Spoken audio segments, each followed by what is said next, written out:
Welcome to Gracefully Graying. I am your host, Attorney Henry Gornbein. Today on Gracefully Graying, I am pleased to welcome as our guest Christine Tvaroha, the Director of the Senior Services at the Bloomfield Township Senior Center, which I visited, and it's a very impressive setup. It has a pool, it has all kinds of facilities, and it's really amazing. Welcome, Christine. First of all, Christine, why don't you tell our viewers a little bit about who you are and your background? Certainly, yeah. Well, I've always had a natural affinity for older adults. I was super close with my mother's parents, loved them dearly. And it was just natural for me then in college to study health sciences and health services and gerontology. And fortunately, I've been working in the industry ever since. How did you become involved with the Senior Center here in Bloomfield Township? 29 years ago, I came on board. I've been fortunate to be in Bloomfield Township, Bloomfield Hills School District for 29 years. The first with leading senior services. So the first 10 years were under the Bloomfield Hills School District, and we were under the Recreation Department.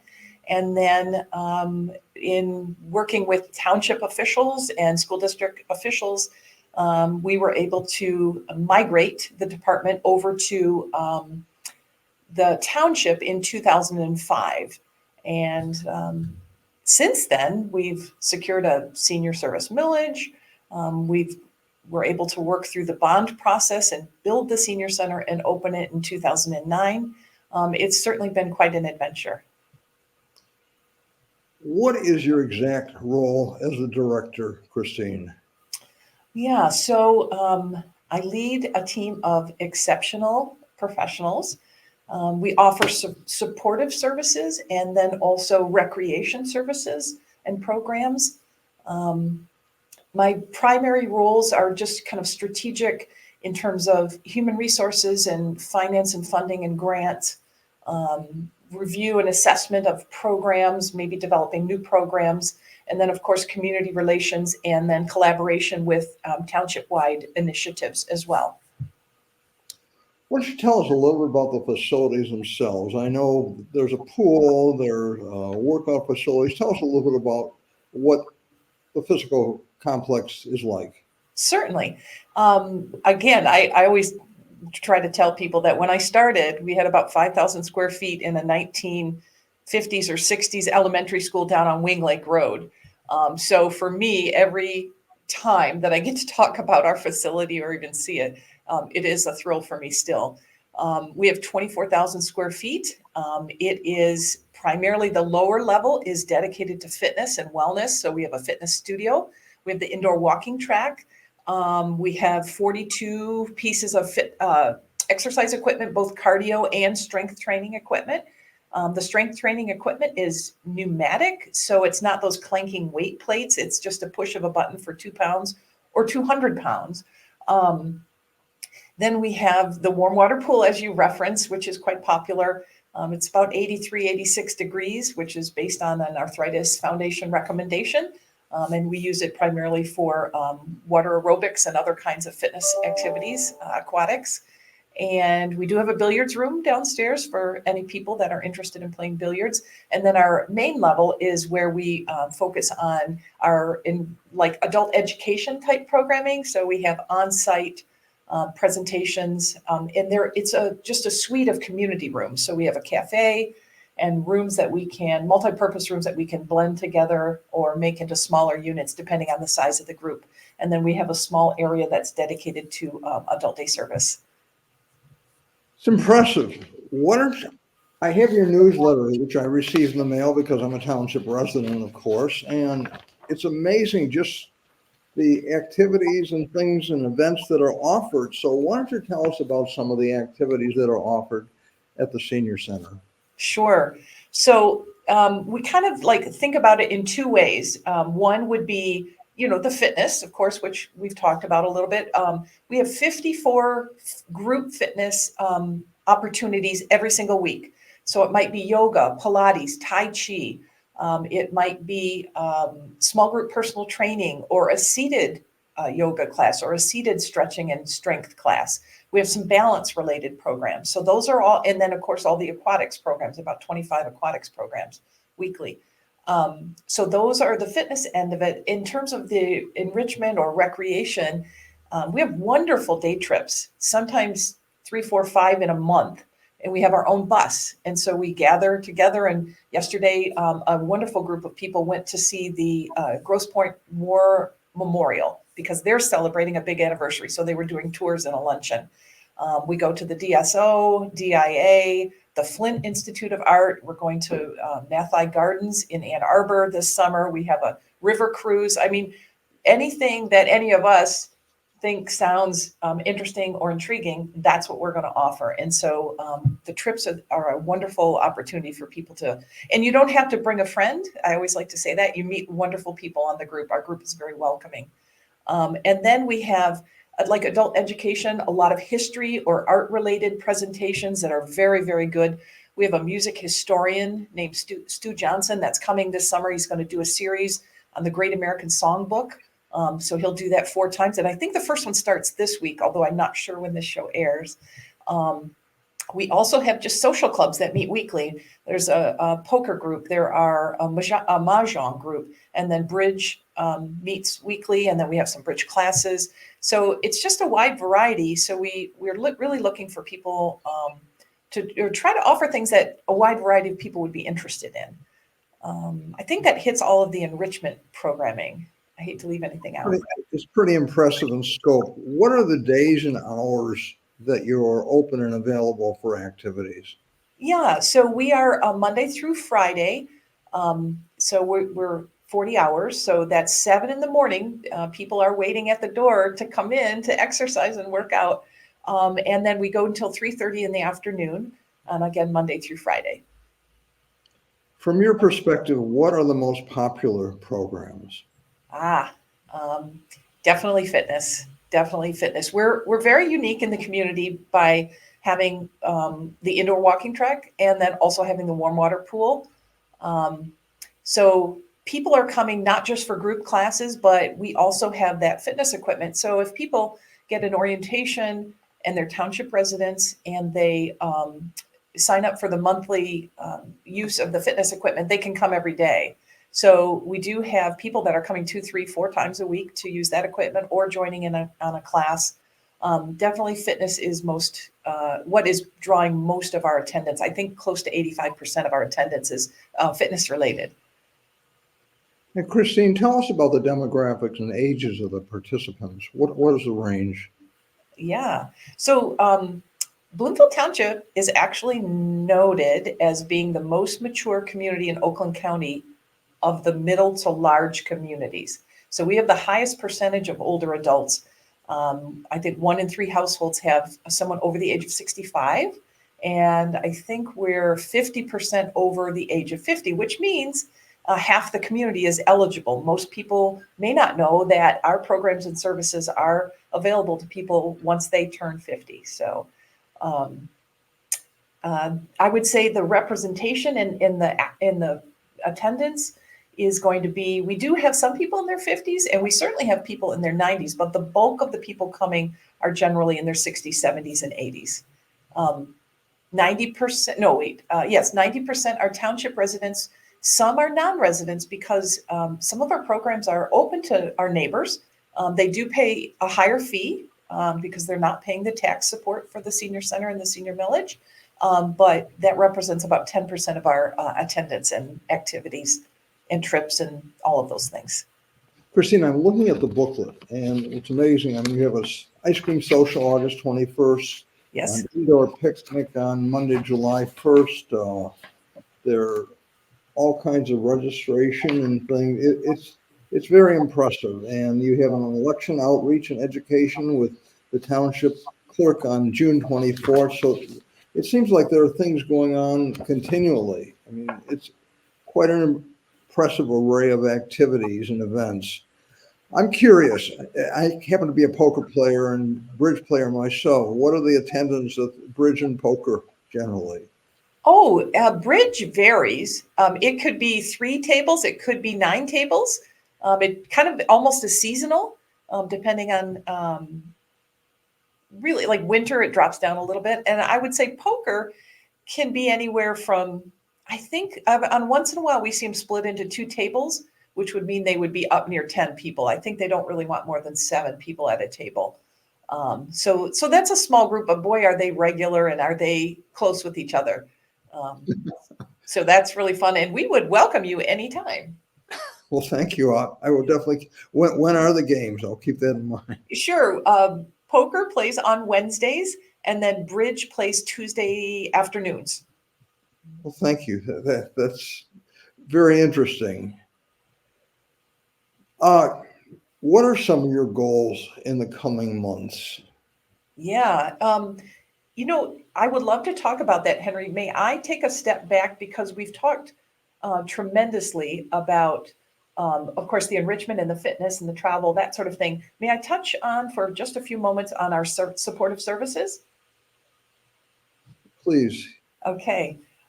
So the supportive services are like the other half of what we do, and we take that very seriously because, of course, the other is about helping people maintain their wellness, maintain their health, make social connections, avoid isolation, really learn new things, new skills, take on new hobbies. That's all great, and we value that, and we really want to support that. But the supportive services are directed towards people who are in the midst of a challenge. And that is really close, especially to my heart, but to the whole team's heart. We provide the Meals on Wheels in a variety of ways. Last year, I think we provided 5,500 meals through our nutrition services. And the nutrition services include traditional Meals on Wheels, hot meal delivered to people's homes, but also a new style, which was developed during the pandemic, and we've kept it, which is they can get a pack of 3 or 5 properly made meals that are frozen, and then they eat them as they need throughout the week. And then we also have a program that's just called On the Go Meals. And so people who are not part of Meals on Wheels, they maybe are coming to the center for some other activity. They just want to pick up a meal because they're tired of trying to decide what to cook, or they don't like grocery shopping. There are a number of reasons why people might like to do that. So those programs are very important. We also have transportation programs, and the transportation programs have 2 priorities. One is we're helping people get to their medical appointments and dental appointments, maybe dialysis, maybe radiation treatments, depending on what their situation is. And then also we're bringing people to the senior center to participate in whatever activities they want, maybe for bridge or possibly for the seated exercise class or the aquatics classes. So those are really big programs and our services that we would call our supportive services that we really want the community to be aware of because we have capacity. We can serve more people. So we really like to get that out. We also have Medicare counseling, a durable medical loan closet. We have a friendly caller program. We have support groups for caregivers. We have a program called Companion Cafe, which is for a couple who might have one person experiencing dementia. They would come, and it's a very nice, engaging program once a month. There's just a variety of things that we do that we want to help people when they're in their time of need. So thank you for letting me take a few moments to talk about supportive services. No, this is so important. I mean, I know of people who are suffering from Alzheimer's and dementia. I know of people who are suffering from Parkinson's and other serious situations. And there's so much of a need out there for help and for services. And it sounds like what you're doing is amazing in these areas. So I think it's very, very important. What other goals are there that you're working on or things? I mean, clearly you show a passion for what you're doing, and clearly what you're doing is very, very important for the community and for those of us who are aging or have aging parents. But what are some other things that you would like to focus on as part of our little interview? Sure, thank you. So we do have a very exciting reopening event happening this year. So, of course, during the pandemic, everything shut down. Actually, the senior center was physically closed to the public for 15 months, and that included our adult day service that's called Friendship Club. So these last couple of years, we've been able to reignite all of the programs and services except for Friendship Club. So I'm just so happy and pleased to say that this is the year we're going to reopen Friendship Club. So Friendship Club, for people who might not know, adult day service is a secure site. It's programming that is fail-free, and it is engaging and socially based, and it's wonderful programming, maybe art, exercise, music, conversation for people who are experiencing dementia. And the Friendship Club allows family members, family caregivers, to come bring their loved one to be with us and to be with their other friends. And then that loved one, the family caregiver, has respite during the day. So it would be like a 3 or 5 hour period where they are able to take care of their own health needs, take care of maybe the home, and or just relax and maybe have lunch with a friend. So caregiving is such a demanding role. And what we're finding as I'm doing some more research on this is that many caregivers actually don't identify as caregivers. So they're not being necessarily aware of the toll on their own health and wellness. So the respite part of adult day services is just as important as the programming for people who are in the program, because of course we want them to maintain their highest level of abilities. And we do that with a wide range of programs. So I'm so excited. We're writing a grant right now for it. We've got it approved in the budget as well. So we will be probably alerting the community this fall and starting the enrollment process, I would say in October, November, and get that really important program back and running. I'm so excited to do that. We ran it for 10 or 11 years before the pandemic, and we know it's needed and we know it can be very successful. Christine, that's so important and so needed. I mean, often what happens is people, especially with something like Alzheimer's, dementia, and other diseases where it's often a very gradual decline. So the caregiver and the person who's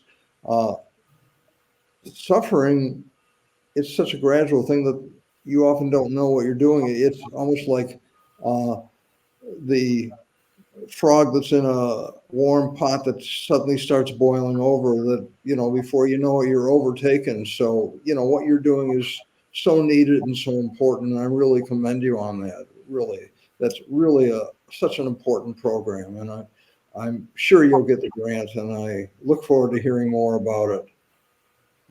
What are some of the rewards of your role as the Director of Senior Services here at the Senior Center? Well, you can see my smile, so I love it.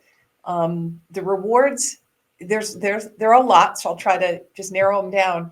I think the most fun for me is to see how, when people are engaged, how much they thrive. Like, we see people just having joy and laughter, or having their workout, which to them is huge, and they didn't think they could do it, but they could. So seeing their success, we see so many beautiful friendships developing, and then people getting to know each other, and just all of that is so encouraging for me. I think the other thing that I really love is, of course, being in this role for a number of years, I have just had the great honor and pleasure of meeting so many interesting people, kind-hearted, giving people, and just people living well that helps to inspire me to live well. So I know that sounds a little philosophical, but I feel like those are some of the best rewards. We have a great team. Our team right now is crazy good, working together and enjoying themselves, and really focused on what they can do to make this community stronger and better and more vibrant. So that also is a great blessing. What are the frustrations of what you're doing? Okay, so you set me up with the soft question, right? So yeah, I mean, of course, there are always frustrations. I would say a pretty clear frustration is it's no fault of anyone in particular. It's just that the way that our community is in terms of demographics, with a high number of older adults, we don't have the resources really to do everything that could be done. And so that can be frustrating. And I think it can be frustrating sometimes for residents as well. But we do absolutely, it challenges us to be efficient and creative with what we do have, the resources we have, and really build partnerships to expand our opportunities. And so it really, I guess there's a challenge and a creativity that is inspired by that kind of lack of funding. Christine, let me jump on that. You're Yeah. saying partnerships to expand your activities. What are you referring to as far as partnerships? Yeah, so great. So we're a staff of 8 full-time people, and we have I would say 10 or 12 part-time people that may work. Some may be drivers and they only work 1 day a week, but